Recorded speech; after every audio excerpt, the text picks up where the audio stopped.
Hi! I made some new magazines. No, I'm in frame. Hi. I made some new magazines. These are still just for the internal box magazine pump shoddy, so these are still permanently attached to the blaster, but I printed multiple just to test them out. In the future, these will be made removable for a different blaster, but not for the currently being developed pump shotgun with the magazine all the way at the front, in front of the priming handle. Anyway, this is an 8-round drum, and this is a 3-round box magazine.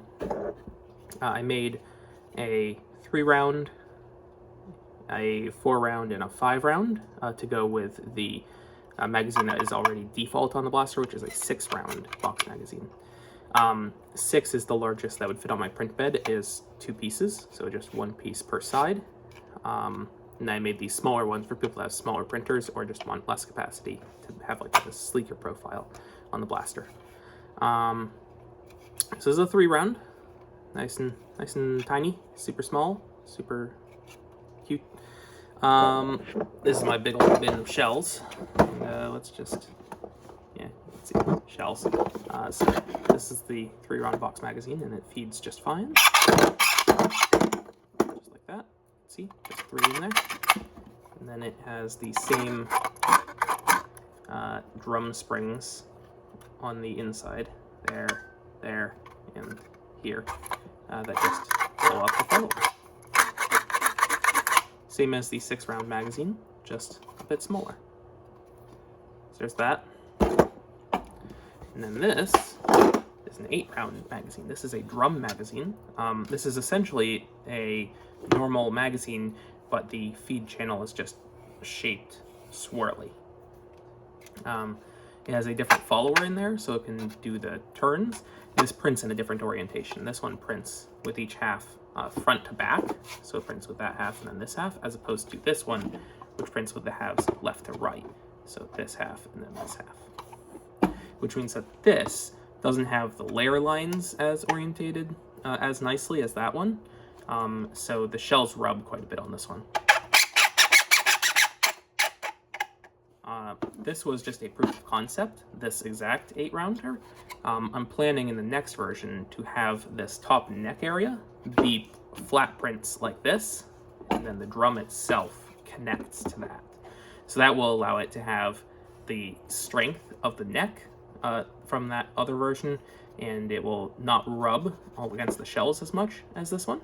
So it'll be good like that version, but it'll still let you do the drum magazine, which should be good. So anyway, this is an 8-rounder. It's got little holes here, so you can see the shells through them. The holes probably need to be bigger. It's got those on the other side too. And then, yeah, other than that, it's pretty much the same magazine, just kind of swirled around.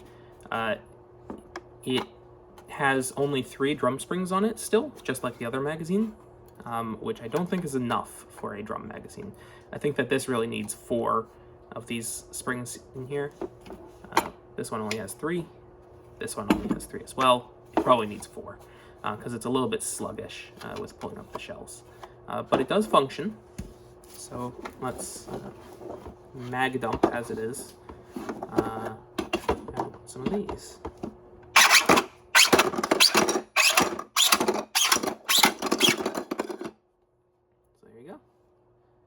Is 8 shells in a drum magazine. And then to load it, it's just the same as the other one. You just grab them and stick them in.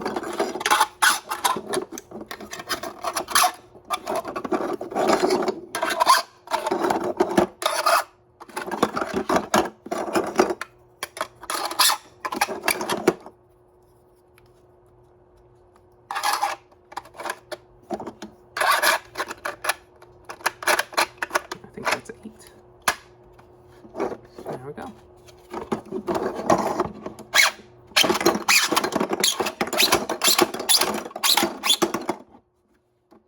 There we go. Works quite well.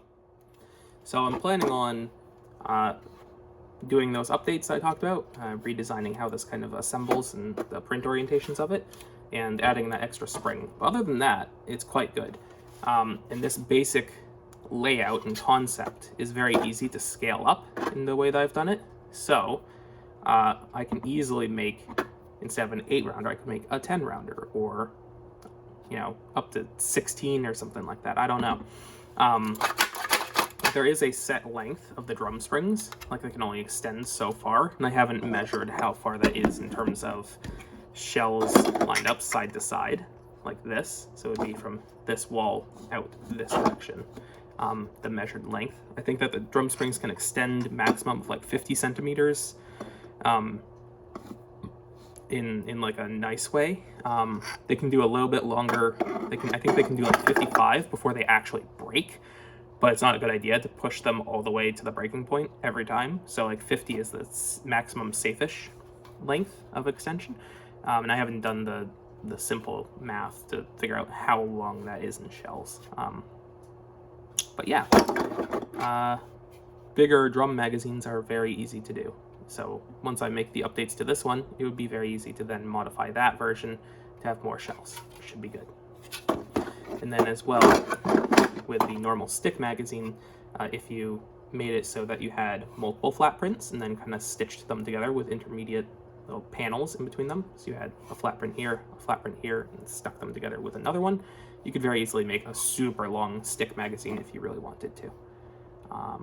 So yeah, a bunch of Silly Shell magazines being worked on. Yeah, should be good.